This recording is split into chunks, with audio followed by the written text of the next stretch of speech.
The content of this video, as well as the thoughts, views, and opinions expressed herein, belong to the presenter and do not necessarily reflect the views of Brigham Young University or the Church of Jesus Christ of Latter-day Saints.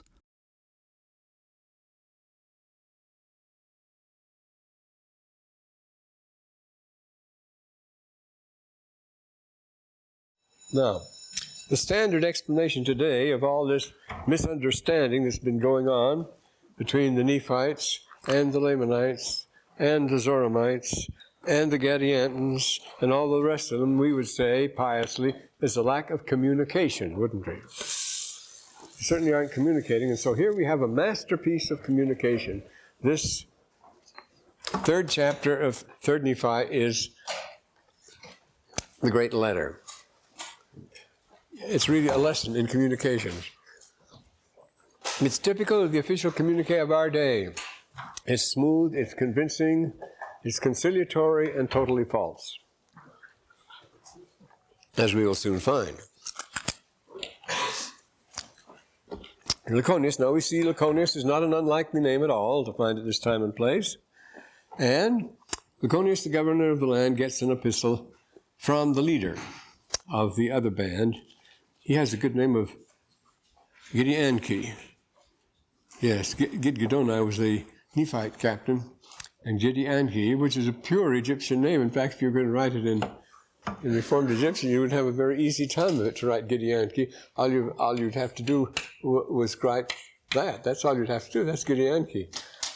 Jehovah is my life. The Lord is my life is what it means.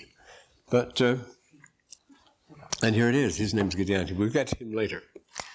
Well, Laconius, the governor of the land, received an epistle, and these are the words which are written. Now, let's see there. It's flattering. Remember, we've seen already in the Book of Mormon a great deal about flattering words. Flattering words get the thing done. If you want to organize a movement, you start out and you end up with flattering words, and they always work. Flattering words are those, of course, that people want to hear. Tell them what they want to hear. It's a very good thing in our society. It's become a fine art, as you know. It has become the cornerstone of the rhetoric of our times. And at this point, I might point out that it is not wars or plagues or famines or climatic changes that wiped out ancient empires and nations. It was rhetoric. This very thing we're talking about, that was the cause of it. Now, I've written some spiels on rhetoric. One of them, I'm not going to hold you up with it, but we must make this clear what this rhetoric is and how devastatingly effective it is. It destroyed the ancient world. Before that, every period that is ended ends up with rhetoric taking over because it confounds all values. We started out on this article years. Now, this was written 33 years ago.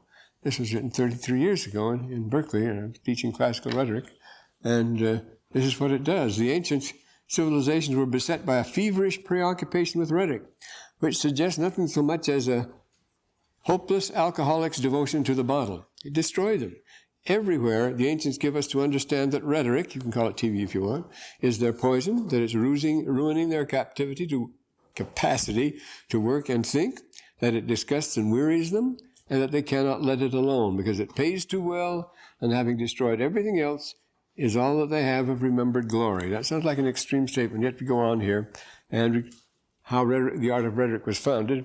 It existed in other civilizations, but it became a big thing in the ancient world with the old sophistic,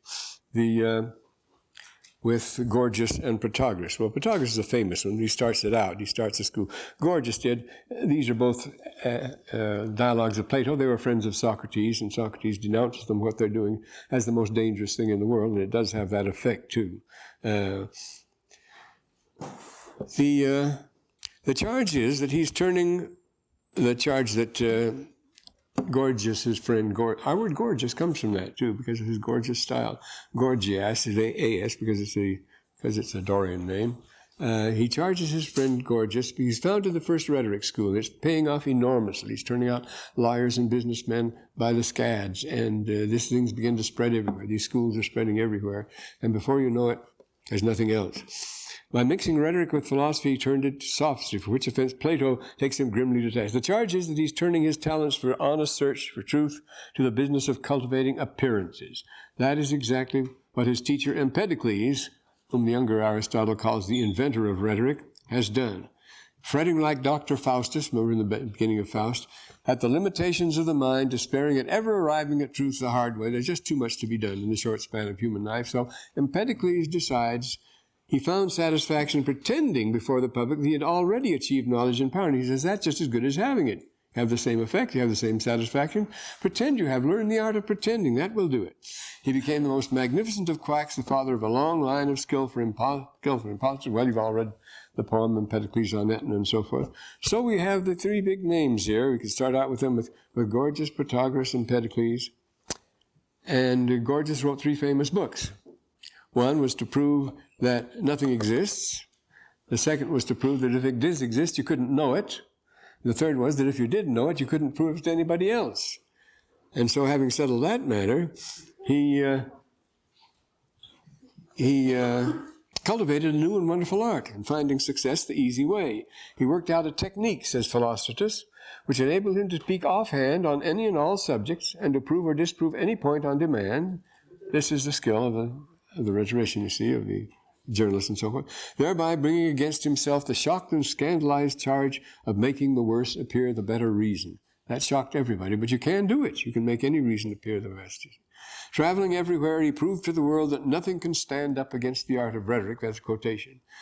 His playing with words now captivated the fancy of the rising generation, and all that followed was actually a philosophical nihilism. Schmidt points out in his great work on the subject that it made a hash of all values, including the sacred nomos, the moral order of society itself. Now, Gorgias shares with his friend Protagoras the glory and guilt of selling rhetoric to the world.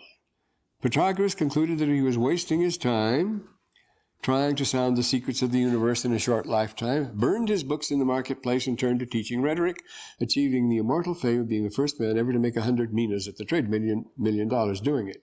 His famous dictum that man is the measure of all things led only too easily to the rhetorical gospel that anything goes, the Philistine morality, which in the end destroyed Greek civilization. So let's put these two names down anyway, Gorgias and Protagoras. At least remember then. He came from Sicily, and he came to Athens, caused a sensation, and Protagoras, wonderful stories about them. We know exactly who they were. And they gave us the art of journalism, legal display, rhetoric, and so forth. Well, there's some things to note here. They go on and on. The persuasion, what the key why, the epicurema, the techniques you used. No, we don't want that there. If nothing is rarer than a good orator, nothing is commoner than bad ones, and the rewards of rhetoric were tremendous. Are such rewards to be left lying about unclaimed until the perfect orator comes along? As might be expected, the worst people took to rhetoric like ducks to water. For rhetoric preached the gospel of success. He says, the chance for everyone to succeed. He puts that, the success of career. Now this is Mommsen, the greatest of the German Roman historians, Mommsen. Theodore Mommsen. The chance for everyone to succeed was, Mommsen declares, the soul and essence of the Principate. That's the emperor, the empire after the emperors took over. Its justification for being and its driving power. It was the schools of rhetoric under the benign patronage of the good emperors that offered this plumb to every ambitious youth in the empire. You have a right to an education so you can succeed, they say. Quoting, people of every class became inflamed with a desire to achieve the new success. The orator's philosopher, says Cicero, is not Aristotle, who loathed rhetoric, but Carneades, because he was always successful. He never supported a cause that didn't win or opposed one that didn't fail. Lucian illustrates the spirit of rhetorical education when he tells about a boy who went to Harmodius, the greatest flute player of the time. And Harmodius started giving him lessons and telling him how he has to do this, you have to practice long hours. And this. He says, wait a minute. I don't want to be a good flute player. I just want to be a successful flute player. Well, says Harmodius, no trouble at all then. You practice 1 hour a day and cultivate the right people. That's it. But success is what they were after. And which is a reminder that Isocrates, the founder of the first real school of rhetoric, ruled against the flute as a waste of time. From the time of Isocrates on, wrote Wilhelm Schmidt, naked self-interest ruled in the rhetorical schools. Success meant getting ahead. All else was eliminated. Cicero simply can't understand those Greeks who actually like to talk about things which are both hard and impractical in the schools. Those people have no word for inept, he says, with scorn, but play with ideas for their own sake. That for him is against the whole spirit and purpose of rhetoric and education, which aims to get results and no funny stuff. We should keep our boys away from such stuff, he cautions. Why study anything but rhetoric is the great Seneca's challenge, and he became the richest man in Rome. What good is astronomy except for fixing horoscopes and keeping appointments? It's like Cornelius Vanderbilt, who never learned to read because it would interfere with his business. Mathematics teaches me to make my fingers organs of avarice. That's as far as Seneca can see. Music is good, he says, because it is no good, because it will not stop fears, nor sell anything, nor still appetites, as rhetoric will. Geometry teaches me to measure a field. How much better to know the measure of a man, and so forth. It's human engineering that's going to pay off. And then Seneca's interest in things went only so far as they would support his case. But even the case concerned him wholly and simply on a pretext for pushing his own career. Cupid enim se approbare non causam was his slogan. It is yourself you're selling after all. Yourself. It doesn't tell your cause. You can take either side. It doesn't make any difference what product you're selling. It's yourself you're selling. And this was the philosophy of the time. For the rate of success meant three things, right out of the Book of Mormon: fame, wealth, and power. We're going to get that here. It does remember the four things that Nephi talks about, Nephi 22, 23, and so forth. Well, we talk about these things, but this is what ruined the ancient world, and I say this was 36 years ago, before we had the new developments of rhetoric, before we had the techniques here, such as what was not recognized as the fatal Gresham law, by which bad rhetoric and art and education, like bad money, always forced the better product out of the market. There can be no truce between the two, and so forth. The discussion with Socrates Gorgias repeatedly confirms the definition of a rhetor as one who addresses the ochlos, the multitude, the many. Number is everything. The Nielsen ratings are the whole measure of success. Is the audience? No, he says here, the multitude is the audience to whom he normally appeals in the interest of his clients. Accordingly, the values of rhetoric are quantitative. How much? How many? These are the only questions you need to ask, he says. Gloria, like wealth, is a function of size alone. The greater the cheering multitudes, these are your Nielsen ratings, the greater the cheering multitude, the greater the glory and success of the one cheered. Now, incidentally, this article is the only one I've never been able to get republished. It was published in Berkeley and caused great sensation, but internationally, but no one will touch it around here. Isn't that interesting? They publish all the garbage I don't want them to print at all, but they won't touch this kind of thing. Maybe it's too close to home. There is no exception to the rule. For all the fastidious and hypocritical protests of those scholarly writers who affected to despise the mob, rhetoric, according to Augustine, is the art which, animated by necessity rather than purity, scatters to the populace from its overflowing bosom, the Roman equivalent of pockets, an abundance of delights, thus leading them to comply with his interest. You can have whatever you want out of people if you only give them what they want, without question and without hesitation. The rhetor, says Philo, is the slave of 1,000 masters. The public is a whore, her minion, her lapdog. What do you want me to do? Cries Dio Chrysostom to the people of his native city. I'll do it.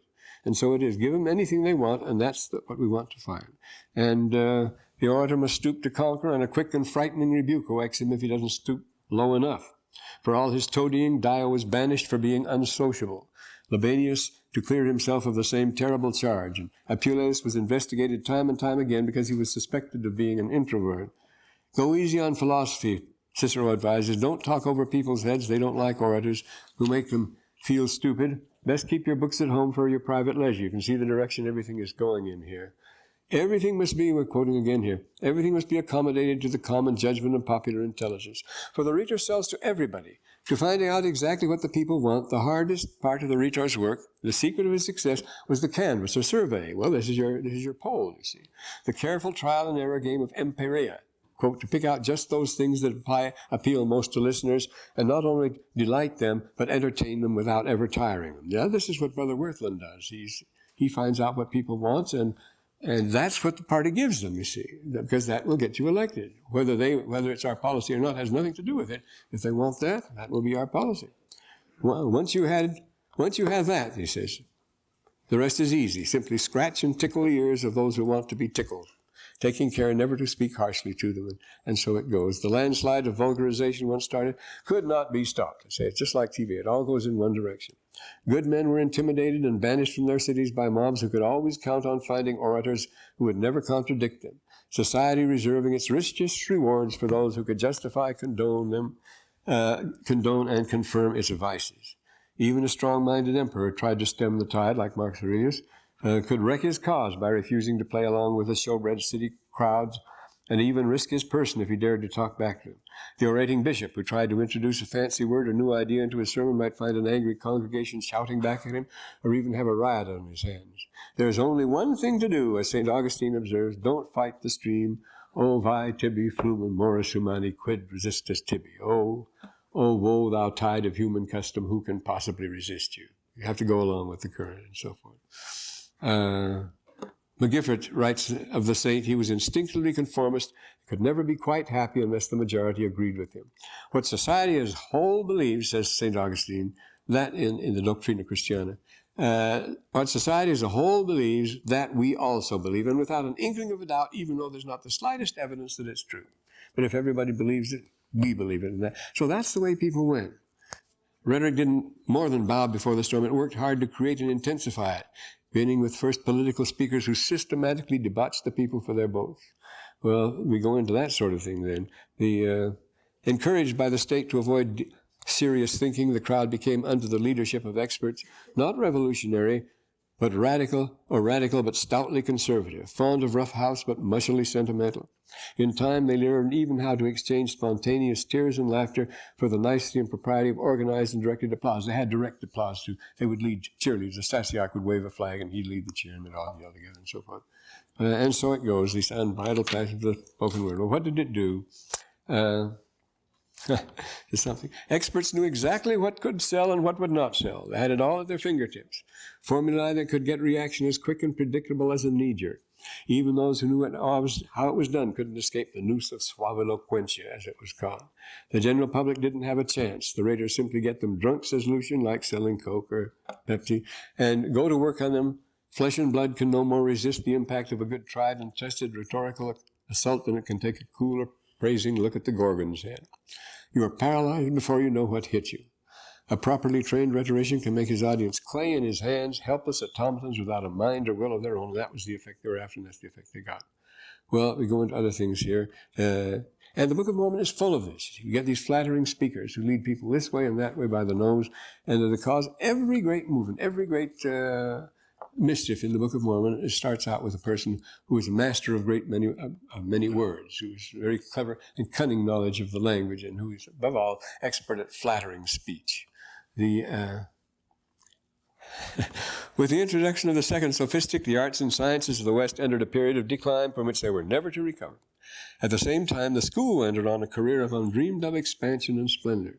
As steadily as civilization sank in the scale, the school mounted on high, till the one reached a peak of enduring glory and authority at the very moment in the 5th century when the other came to rest at its final and permanent bathos. The school never recovered. Everybody went to school then, but they never learned anything. This is the point. That's because of what the school became, the schools of education. There came a day, says Cower, when the cultural deposit of the past had become just too great for any mind to absorb, so they don't try anymore. While on the face of it, it had already been done, all future creation lost heart. They couldn't think of anything new, and they never created a thing for centuries on end. This happens, you know. From then on, learning the hard way was just too hard. The creative spirit was left with nothing to create. The only answer was rhetoric, the wonderful art by which an ordinary person could master all knowledge in his sleep, as the brochure said. Bring forth new and original creations simply by rearranging familiar rhetorical building blocks in the desired pattern. The very thing that stifled learning was pure oxygen to the schools of rhetoric. How easily they took over all the functions of scholarship may be seen by the case of the immortal Hermogenes, a boy wonder, it was the age of praecoque puerulae, had given an exhibition of his rhetorical skill before the emperor at the age of 15. His sweeping and pretentious rhetoric convinced the world that he was its greatest thinker, and his writing on all subjects became compulsory school books for generations to come, right down to the 16th century. It was being taught at the Strasbourg school and so forth. Hermogenes was the big one, and he never had a thing to say, but he became the great leader of education for centuries and didn't have a thing to say. It's marvelous, isn't it? Yet his actual contributions to knowledge is exactly nil. He has nothing to say. As the brain that feels for the body is unable to feel of itself what is happening to it, so the antique school seemed utterly incapable of judging its own ineptness. The actual productions we have, they've been collected by Rabbi of Oxford, has collected 3 very fine volumes on this one, Latin secular poetry, the other on Latin, others on Latin religious poetry. All this rhetoric has been brought together not all of it, a great deal of it, because we have vastly more, but we have them all here at school. The actual productions of the world's most illustrious professors for centuries on end are incredibly imbecile. In reading them, we blush for the authors, yet they, in perpetrating these childish horrors, are joyfully exhibitionistic of their very worst themes, totally unaware of what a shocking spectacle they are. Rhetoric, like Mephistopheles, gave them success, but took away their brains in exchange. And then we get this, the horrible result of all this. You see, look at Mormon. From the 2nd century on, the chief characteristic of every branch of science and art is the inability to create new compositions. A stereotype to abolish the need. Things that bad poets instinctively love to fashion are the permanent legacy of rhetoric or literature. Look how the church has gone over for kitsch. All the art, music, and everything we have show a violent antipathy for anything which is kitsch, commonplace, low, vulgar, and easy to imitate. Our favorite author is a Seventh-day Adventist painter. Our artist is a Seventh-day Adventist painter, as you know, Harry Anderson. But he paints these Coca-Cola ads that are very, very folksy, very down-to-earth, no artistic value whatsoever. And so it goes, and so it goes. Well, here, in the rhetorical education sponsored by Augustine, Marou observes, an echo, an influence. There is an echo, an influence, a direction, a general direction of studies, this lowering of the general level of civilization, which already, on all sides of Augustine, announced that the times of the barbarians is at hand, and they're going into 1,000 years of slump after that. So this is what rhetoric does to people and so forth, and what it did in the East and West. And this Book of Mormon is great on this, and this is you won't call this as a rhetorical masterpiece because it can't fool anybody. It's so transparent, and yet it does. This is the interesting thing about rhetoric. As it became more transparent and silly, as they kept repeating the same formulas over and over again, you say, well, people would surely get wise to that. Yes, they got wise to it, and they had an appetite for it. They were able to take it, and what they expected, and finally it was what they wanted. And it was all they ever got. And so here it comes here, from the band. He said, no, he starts out with this flattering. O most noble chief governor of the land, he speaks, I write to the epistle unto you and give to you exceeding great praise. Now, he's coming on too strong and so forth. This isn't what Henry IV says of the Bishop of Bristol, who has been his bitter enemy all of his life. He says, for though mine enemy thou hast ever been, high sparks of honor in thee have I seen. So he wouldn't condemn him to anything when the Civil War was over. Because the Bishop of Bristol had been true to his lord, who was Richard II. Even Richard II was a fool and acted like a fool, and the bishop knew it. But still, he'd sworn and promised to support him, so he supported him no matter what. He was loyal to him. That's why Henry says, the trial, though mine enemy thou hast ever been, high sparks of honor in thee have I seen. But this is what we're talking about here at all. This is just pure flattery. I give unto you great praise because of your firmness and also the firmness of your people in maintaining what you suppose, it's always what you suppose we are, what you suppose to be your right and liberty. You do stand well, and as if you were supported by the hand of a God, in deference to your liberty, in defense of your liberty and your property and your country, and that which ye do call so. This is an ironical touch. No? Throughout this letter, he keeps contrasting his own Laconius's wimps with his own mighty men, you see. He rubs it in here. Much more effective, you see, the name-calling would be. It seems a pity unto me, see, this is ironic, he's being almost sarcastic here. It seems a pity unto me, most noble Laconius, that ye should be so foolish and vain as to suppose that you can stand against so many brave men at my command. Your people are all right, but you, come on now. Who do now at this time stand in arms, the intimidating motif, you see, and do await with great anxiety. They're just waiting to come down, to go down upon the Nephites and destroy them. And he drops the disguise here. Mr. Nice Guy no more, he says. And I know of their unconquerable spirit, having proved them in the field of battle, their everlasting hatred toward you because of the many wrongs you have done unto them. Of course, there's no hint in there anywhere. The fact that the issue is the crimes and the outrages been performed all these many years by the Gadiantons. They come in. He's going to tell us it's a noble society and we've been doing well. And you kept us, you forced us to do it. Everlasting hatred because of the many wrongs which ye have done unto them. Wherefore, if they should come down against you, they would visit you with utter destruction. Now, if that isn't a threat. But feeling for your welfare, he says, this is what worrying me, because of your firmness and what you believe to be right, and your noble spirit in the field of battle, therefore I write unto you, desiring all you have to do is give us everything you've got, and then we'll be your friends. save us some trouble. Save us the trouble of having to beat you, and we'll appreciate that. We would yield up unto my people your cities, your lands, your possessions, rather than they should visit you with the sword and destruction should come upon you. In other words, yield yourselves up to us, unite with us in our secret works, become our brethren, that ye may be like unto us, not our slaves, but our brethren and partners of all our substance. After talking about everlasting hatred here, he wants recruits, is what he wants.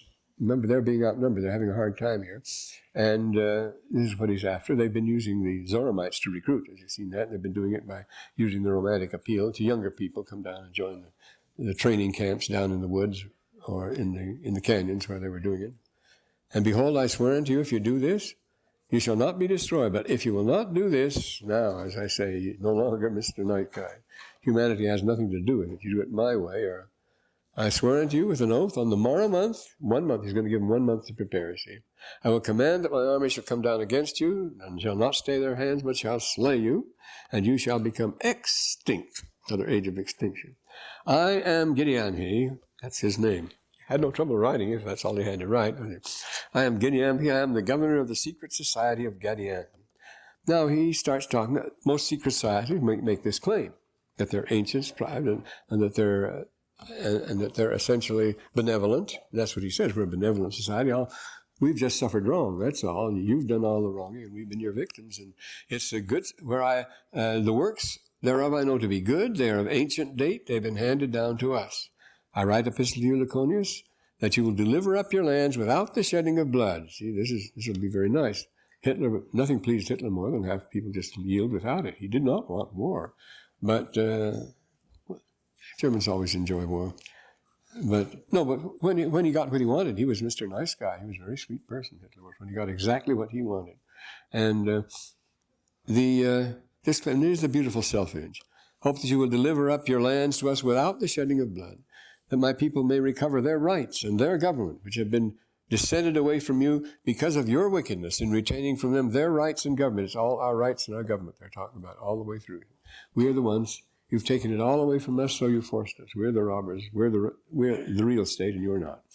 It's like the SS. Now it came to pass, when Laconius received this, notice, he was nonplussed. This total mendacity. He never heard of such nerve in his life, because he knew perfectly well. And it's obvious from the letter, too, you see, what Gadianton, what kind of man he really was and what he was really after. This is the... Yes. Well, anyway, here we have. Well, they'd wronged themselves. He said they brought it all on themselves, and he knew that, and everybody else knew that. This Laconius was a just man. He wasn't frightened. He caused his people to cry to the Lord, and then he uses the redoubt tactics against them. He gathered together the people into one place. What they're doing, he's launching a general strike, because he knows that these robbers depend on them for their livelihood.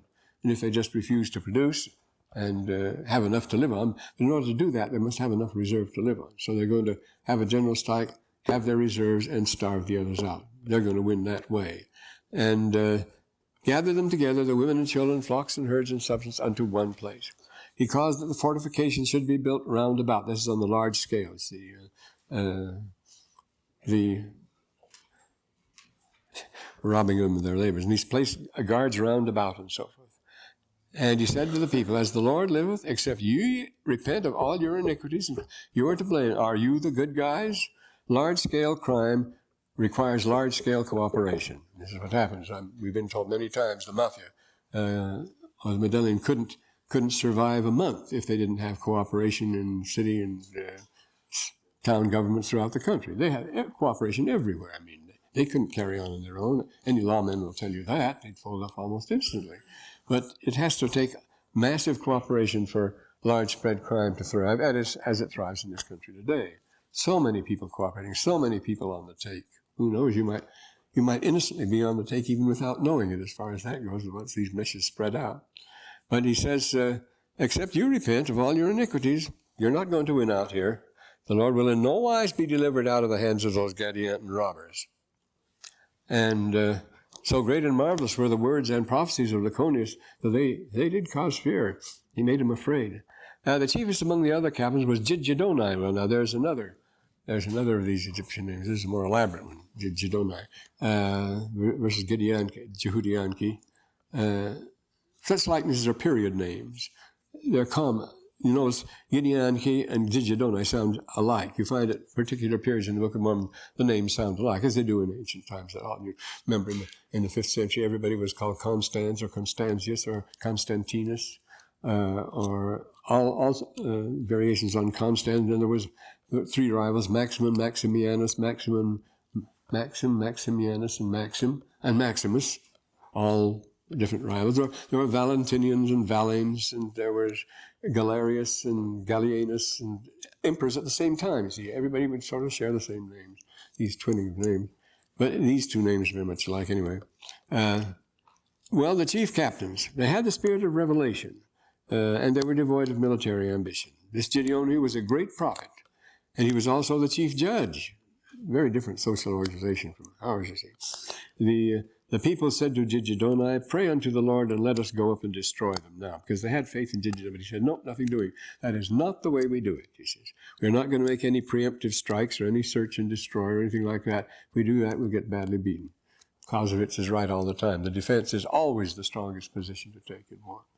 So he says, if we should go up against them, the Lord would deliver us into their hands. We're not supposed to do that. All wars so far have been fought on Nephite soil. They say if they invade, that's different. Wait till they come against us. Notice he says in the 21st verse, we will wait until they come against us. So he sent out a proclamation of Laconius, and they marched forth by thousands, and they're gathering the stuff together. It was a big thing. Gather themselves together to defend themselves against their enemy. The redoubt. It's the redoubt psychology. It doesn't work for long. You must have enough supplies to outlast the enemy, and then you can do it. You must have strong enough defenses. They had everything they needed for that. It can't usually be work because it can't last for long. You can be starved out. That's the thing. This time it was the other way around. It was the Ottomans, the Gadiantons, that could be starved out because they didn't have a source of income in the land. They wouldn't, if they started to cultivate or anything like that, they would immediately, Nephites would descend on them. So it explains this here, what the economic arrangement was, and the land bountiful. These are the people who were called Nephites, and there was a curse upon the land northward. They did fortify themselves and dwelt in one land and in one body. The reverse of the Sietch, you see. And they did repent of all their sins. People appeared in ancient medieval times, on the Vulcan, the great rivers of Europe. The Sietch was an island, the big islands in the center where robber bands would retire, and they were their strong places. They were very strong places. The Sietch, you find the stories of Taras Bulba, the great Russian novel about the people of the Sietch. And but this is the reverse. It's the good people are in the Sietch now, and the robbers are on the outside. But you think, well, they have the whole land to plunder. Why don't they? Because it was burnt earth policy. They've taken everything off it. This is very effective, as you know. This is burnt earth. This is what beat Hitler in Russia, and Napoleon too, because the people left nothing for them to live on. They did repent of their sins. That's the important thing, and did put up their prayers. And they were exceedingly sorrowful because of their enemy. Gadianton did cause that they should make weapons and so forth. And then chapter 4 is the general strike and how effective it was. The armies of robbers began to sally forth from their hills, easy pickings. Found the land vacant, but that was just it. There was nothing there. The land had been left desolate. Well, there was black earth policy. And there were no wild beasts or no game. They were depending on those, save it were in the wilderness. And the robbers couldn't exist for want of food. The Nephites had left their lands desolate, their own lands. They didn't leave a thing for them. You see, could have burned their houses and all the rest. Therefore, when the saints went south in 1857, Brigham Young ordered every house in Provo to be burned. They had straw and combustibles in every house in Provo. Every house was to be burned all at once. They didn't have to do it, turned out, but they were ready to leave everything and burn all their crops, leave everything blank, just like that. So they'd have nothing to live on, and that's what defeated Johnson's army. Actually, they had nothing to live on except what the Mormons sold them. So that a year after Johnson's army occupied, Brigham Young stood up in a general conference and said, "I thank God for the United States Army. I am $1 million richer than I was a year ago." Because as soon as he heard the army was coming, he hitched up his horse and buggy. He had a black, what was his name? He had a black footman and driver, of whom he was very fond. And he says, what was his name? He says, "Get down to Provo just as fast as you can." So he dashed down to Provo and tell them that the army is coming, that they're to double the prices of everything, charge $1 a piece for eggs and everything else, and they did, and the army was glad to pay for them. The government was paying for it, after all, anyway. So they were able to sell produce to the army and and get them, make themselves very prosperous. It was the greatest source of prophecy they had at that very difficult time that they were in. The army struck, hoping to wipe them out in their weakness, and had it all to them on a platter. Well, but there was no lands for robbers to plunder, except that was their business, save to come to battle. Excuse me, this accounts for their generous offering. Armies do exist by coercing, by destroying. What kept the 30 Years' War going was the system that was invented by the Austrian general, the system of requisitions. The army would just go into a town of village and requisition whatever it needed. There was no talk of contract or anything. In other words, it was plunder, living by plunder. And that's what kept it going. Well, that was Wallenstein, great Austrian general Wallenstein, introduced requisitions, and everybody started doing it then, but they couldn't make requisitions here because there was nobody home. And they took their provisions of every kind that they might subsist for 7 years. Now, that again was a set policy in ancient times, the 7-year cycle, the 7 lean years, 7 fat years, and so forth. We have 11-year cycles today because that's the normal sun cycle. But the 7-year cycle was standard. You would get enough food for 7 years. And this is the law in Israel, too. Remember, it's every 7 years, the year of release, the Lord's year. The year of release was the 7th year. The great year was the 7 times 7th year, 49th. So they were just following the old Jewish custom of getting all the stuff you'd need together for 7 years, for a 7-year cycle. And it was expedient that they should go up to battle again. Now they're forced to fight. They have no other source of income, the poor Gadianton, so what are they going to do? They had no way they could subsist save it was to plunder and to rob and murder. That's the way it was, and they durst not spread about in the land. If they tried to do it that way, then they exposed themselves everywhere. So they couldn't raise grain. That'd take too much time and effort. Didn't want to do it in any way. They would be sitting ducks if they tried to go out and farm that way, because that's what they'd been doing to the Nephites all these years. So what would they do? What a picture. Great and terrible, they decided they'd have to make one big push. They're going all out. We'll go for it now. This will do it. Boy, did they prepare for that. The 7th year. Great and terrible was the day. Oh, it was going to be the steamroller now. This was Clausewitz. This was Schrecklichkeit, This is the policy, the psychological policy of paralyzing your enemy with fear. And they fixed that up. They girded themselves in the manner of robbers, lambskin about their loins, and dyed in blood, and their heads were shorn, and their head plates upon them. Great and terrible was the appearance of the armies of Gadianton, because of their army. Reminds you very much of the Teutonic Knights in Prussia, who terrified the people mostly by their fantastic costumes. They wear the head plates, with deer's antlers and horns and wings and all that sort of stuff. Paint themselves as dragons, make themselves hideous, and go out by night, scare the daylights out of the peasants.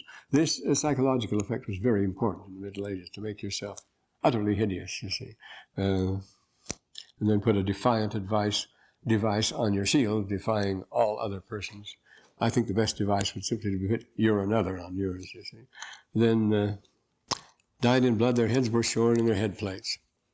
And it came to pass that the armies of the Nephites lifted up their cries to God, and of course the armies of Gideon, he thought that they really had him now. They were terrified. It wasn't that at all. They thought there was a shout in a loud voice because of their joy, for they supposed that the Nephites had fallen with fear. But it wasn't fear, that was God they feared, and so it went on. And there never was known a greater sky. This was not the literary style here. The battle commenced in this 6th month, and the great and terrible was the battle thereof. Yea, great and terrible was the slaughter thereof, insomuch there never was known so great a slaughter among all the people of Lehi since he left Jerusalem. That was the battle of battles. All one side, all out against all the other. And, to their surprise, the Nephites beat them back, pursued them as far as the borders, and you can understand, this was the only time they gave the order to take no prisoners, and they didn't. They should not spare any who should fall into their hands. They did pursue them, and did slay them to the borders of the wilderness. They got out into the wilderness. But they defended their own turf, you notice. They pursued them to the borders, but not over the borders. They defend their lands, and that's it. And Gadianton was pursued and fled, and he was killed, and that was the end of him, we're told. And the robbers didn't come again to battle. We had to move along here. But still they had to live. He didn't kill them all, you see. So a lot of them came, so they started coming back again. They came up to lay siege again on the 21st year. And they cut them off from all their outward privileges. Every time they tried to do anything, is what they tried to do, the people of Nephi. They should cut off the people of Nephi from their outward. I mean, when they went to work in the fields or do whatever they had, to trade or anything else, they'd be waiting for them. And another leader, they had Zemnarah, and this was an advantage to the Nephites, just what they wanted because of their much provisions. They had enough to live on, but the others didn't. They're exposing themselves is what they're doing, you see. The robbers had nothing save it were meat, and wild game became scarce. That goes very fast, doesn't it? Suddenly deer became scarce in Utah this year. The deer hunt was very poor. A few years ago it was lavish, had all the deer we wanted. Deer hunt, not this year. Who knows? It comes and goes. In the 1950s, there was sort of a popular, when they were talking about the bomb and everybody was building shelters, bomb shelters and this sort of thing. Many people had the idea that they could go out to the mountains and live there until the war would be open. Yeah, it would be over and it wouldn't bother them. They could live on game, this, that, and the other. They couldn't last a week that way. There wouldn't be enough at all. It's the same thing. They've exhausted their resources here. We don't have unlimited resources, inexhaustible resources anymore. Notice they went out by day and by night, falling upon their armies. It was really a retreated and beaten army, like 1812 or like Xenophon's 10,000. They just kept harassing them all the time. They had to do something. They're the ones that are desperate, you see. And Zemnarah gave command unto his people that they should withdraw themselves into the furthermost. So they really retreat now. Brigham Young says they retreated into the canyons and the gorges of the Red Rock country, Arizona, Utah, New Mexico, and so forth. That's the sort of country they went into. This became Gadianton country. Well, it certainly is today. They use those for various things. You better look out there. There's some stuff goes on there. Well, Gadianton did send out his armies in the nighttime and did cut off the way of their retreat. And the robbers began their march. They were met by armies on both front and rear. In other words, they didn't have a chance. They'd been worn down completely now. So many thousands yield themselves up as prisoners. And their leader, Zemnarah, was taken and hanged upon a tree. Now, the same thing happened to Nehor, was hanged upon a tree. This is a very interesting rite that's mentioned in the Book of Mormon. It's not mentioned in the Bible, but it's an important one. We're told when the Watchers were sent down to convert people in the time of Enoch, when the world had gone very bad and got very wicked, there was a sort of, after the sons and daughters of Noah apostatized, Adam apostatized, there was a crash program, sent down and try to turn things around, and these watchers were sent down. They were angels upon the earth, and they were tempted by the daughters of men, and they fell, and they were led by Harut and Marut, and they perverted all the ordinances of the gospel. They had the ordinances of the gospel, but they used them. They preached they were using them in righteousness, but they were using them for evil purposes. And because they were the first ones who ever rebelled, as happened with the case of Nehor, because he was the first. We're told that Nehor was the first in the Book of Mormon to rebel against the order the Lord had established. They were hanged, and they had to be hanged, because the earth would not receive them as it would not receive Cain, and heaven, of course, couldn't receive them.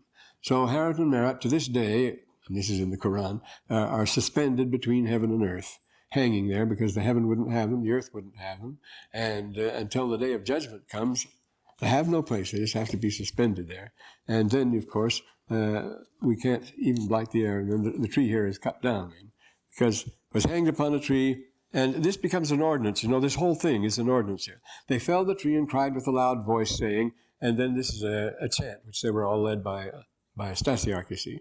They caused to be felled to earth. This was like trampling on the clothes, remember? Trampling on the garments. This is a very well attested Hebrew custom that we have in the Book of Mormon too, where we have the title of liberty and so forth. The people brought forth their garments and trampled on them and said, may God trample on us if we break our covenant. Same thing happened here.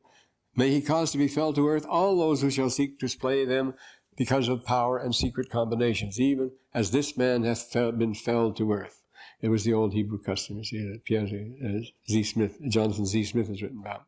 And may the God of Abraham and the God of Isaac and the God of Jacob, see, this is the old Jewish custom they're following now.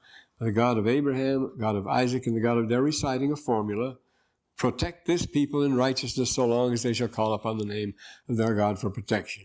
It came to pass they did all break forth all in one. See, they're all singing, chanting in one voice. It's chanting. How about this chanting of a whole nation all at once like that? Well, we're seeing it today in the main squares of Prague and Budapest and even Sofia and Leipzig, all over. And the people singing, the people all singing together.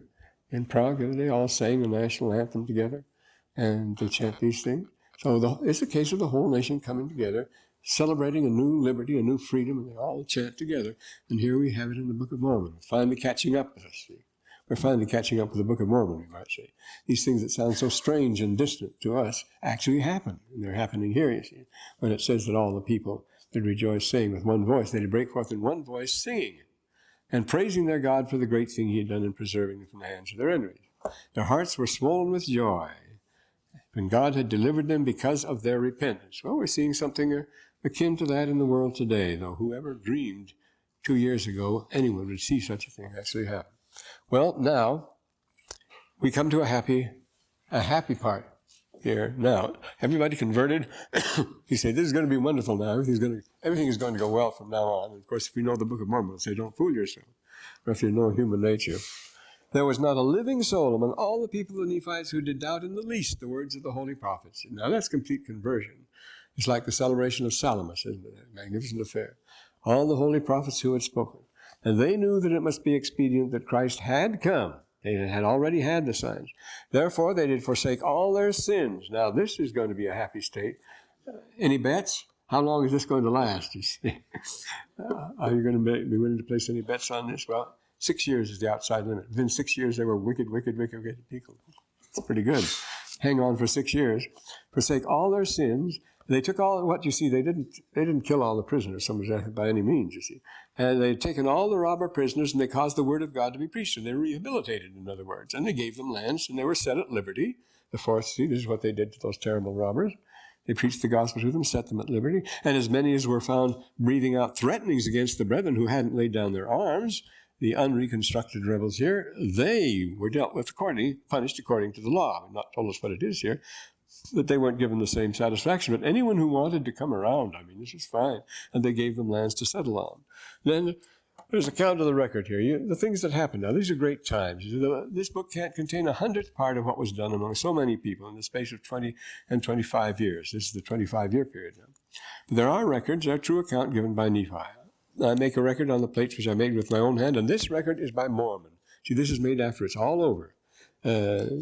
He's named after the Waters of Mormon, where the church was first established by Alma. The Waters of Mormon. Being called Mormon after the land of Mormon, the land which Alma did establish the church among the people, yea, where he first baptized them by the Waters of Mormon, where it was so beautiful. He sings the hymn about the Waters of Mormon. Now, all I've given you is the Book of Mormon, and the 15th verse, it tells us what the Book of Mormon is. See? It's a small book. A small record from that which has taken place from the time that Lehi left Jerusalem, even down to the present time. So we still call it the Book of Mormon because it was edited by Mormon. After all these things were over, see, Mormon is the last survivor, except for his son Moroni here. Now, I make a record of what I've seen with my own eyes.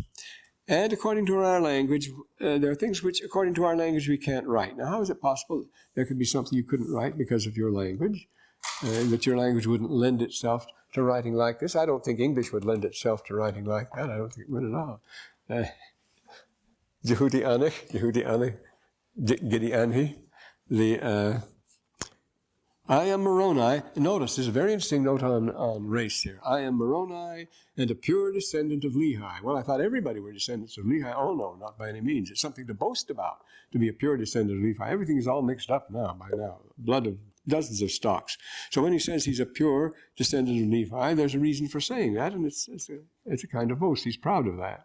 When he came out of Jerusalem, he says, no, many have sneaked out of Jerusalem, including Rabbi Akiba, and without anyone knowing, and says, we got out of Jerusalem, and you won't find any record of it back there, because nobody knew about it when we left. Now, and then he says, you shall bring again a remnant of the seed of Joseph, and surely as the Lord liveth, he will gather in from the four quarters of the earth all the remnant seed of Jacob, which includes far, far more people than you ever dream of. And we've seen how Abraham's descendants, how they multiplied and filled the earth at a time when the population had sunk almost to nothing. It had been a time of great extermination. The house of Jacob will be filled in his own due time unto the restoration of the house of Jacob unto the knowledge of the covenant that he hath covenanted with them. And then shall they know their Redeemer, who is Jesus Christ, the Son of God, and then shall they be gathered in from the four corners of the earth to their own lands. Notice there's more than one land here for the gathering. To their own lands from whence they have been dispersed. And now we we began a new epic here. We're on the lap that start racing now. The amazing developments now. We're now in 29 and 30. You see, these others were back there. What was I say? Only 6 years earlier. Now, what's going to happen? There's going to be one more very bad time, and then the great destruction, and then the coming of the Lord. These things go fast, so we have to take it fast. I want to get the coming of the Lord. That's very important here. We've got to get at least that far here. We only have 3 more times. 4, 2, 3. Yes, 3 or 4.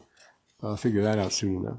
So now these are the exciting chapters. They really pick up now. Now look at this. Book of Mormon. Here, Joseph's been writing the Book of Mormon. He's gone 410 pages here.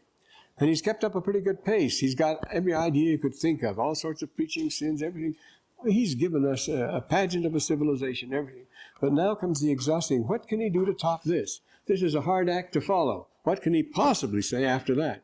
Well, now comes the real climax. Now it really builds up to something colossal, absolutely. How could you handle that if you were writing the Book of Mormon at the age of 23 to play a practical joke on your family? So that's what Mrs. Brody says, you know. Yeah.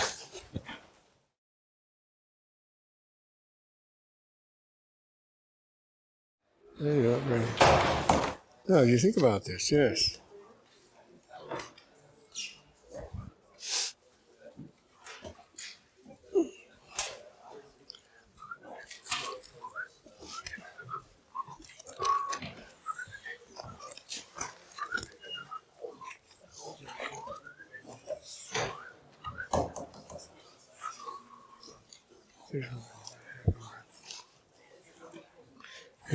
Is Brother Graff here?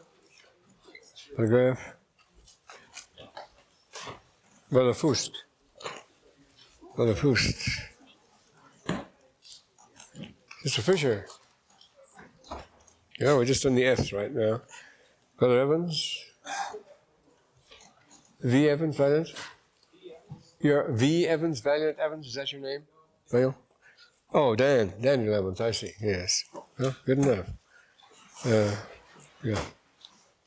Well, then would you start us out, Brother Evans, please?